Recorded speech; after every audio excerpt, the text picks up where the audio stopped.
Hi everyone, and welcome back to a new tutorial. So today I'm going to share with you how to make an double crochet increase in the beginning of the row, middle or end of the row, depending on the pattern you're following. So I'm going to start by chaining 2, and then I've got my first stitch over here under the chain 2 space.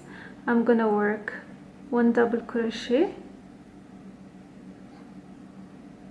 yarn over and work another double crochet in the same stitch, and that's 2 double crochet together regardless of the chain 2. So I'm gonna follow with double crochet in every stitch,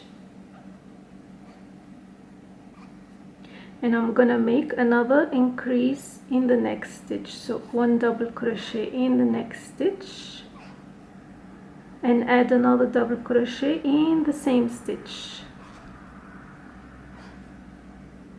That's how it is. And then I'm gonna do another one at the end of this row. So 1 double crochet in every stitch. In the last stitch, 1 double crochet and another double crochet. So usually the increase is maximum of 2 double crochet in one stitch, no more.